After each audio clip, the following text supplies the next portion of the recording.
Good morning. Hello बच्चों, आज मैं राकेश करण आप लोगों के बीच इकोनॉमिक्स सब्जेक्ट लेकर के आया हूँ, जिसे आप अर्थशास्त्र भी कहते हैं। और इस सब्जेक्ट में आज सबसे पहले हम लोग जानेंगे कि इकोनॉमिक्स क्या है, अर्थशास्त्र क्या है। आप जानते हैं कि जो अर्थशास्त्र आप पढ़ते हैं, इस अर्थशास्त्र के जनक के रूप में अर्थात father of economics Adam Smith को कहा गया है। अगर पहले की बात छोड़ दी जाए तो पहले चाणक्य को भी माना गया था और टीवी को माना गया था, लेकिन जब से हम अर्थशास्त्र की पढ़ाई कर रहे हैं वहां पर अर्थशास्त्र के जनक के रूप में एडम स्मिथ को माना गया है। एडम स्मिथ को ही अर्थशास्त्र का जनक या फादर ऑफ इकोनॉमिक्स कहा गया है।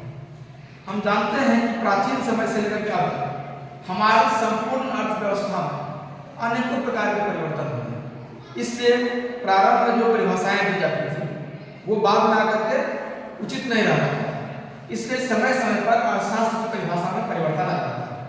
इन तमाम चीजों को ध्यान में रखने के बाद हम देखते हैं कि अर्थशास्त्र की एक निश्चित परिभाषा देना संभव नहीं है। इसलिए संपूर्ण परिभाषाओं को हम लोग चार भागों में बांट करके तब अर्थशास्त्र का अध्ययन करते हैं। सबसे पहले अर्थशास्त्र की परिभाषा में धन पर अधिक जोर दिया गया था, इसीलिए उस समय की परिभाषा को धन केंद्रित परिभाषा अर्थात वेल सेंटर्ड डेफिनेशन का नाम दिया गया।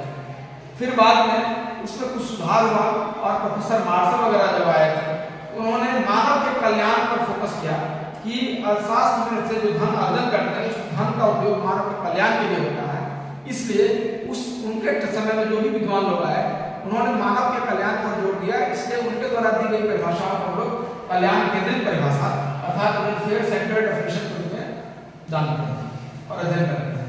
पुनः उसके बाद 1932 ईस्वी में जब रॉबिन्स आए उन्होंने परिभाषा में कहा था कि ये जितनी भी मानव की आवश्यकता है वो अनगिनत है और उसको पूरा करने का साधन सीमित है। इसलिए उसी में मानव को सीमित साधन और सीमित आवश्यकताओं की पूर्ति के लिए प्राथमिकता के आधार पर चयन करना होता है।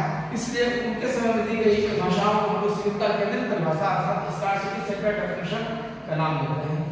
उसके बाद जब 1998 ईस्वी में प्रोफेसर सैमुअल्सन आए तो उन्होंने संपूर्ण अर्थव्यवस्था में अनेकों प्रकार के विकास को देखा और इसलिए उन्होंने और उनके समय में जितने भी विद्वान लोग आए उन्होंने विकास केंद्रित परिभाषा पर फोकस किया कि अर्थशास्त्र और ये जितनी भी अर्थव्यवस्था है तो बहुत सारा दिन प्रतिदिन क्या हो रही है, विकास होती जा रही है। इसलिए उन्होंने विकास केंद्रित परिभाषा अर्थात ग्रोथ सेंटर्ड डेफिनेशन पर फोकस किया। अब हम एक एक करके सभी परिभाषाओं पर चर्चा करेंगे, इसको जानेंगे और किस परिभाषा को किस तरह से बाद के विद्वानों ने आलोचना किया और फिर उन्होंने अपना परिभाषा दिया।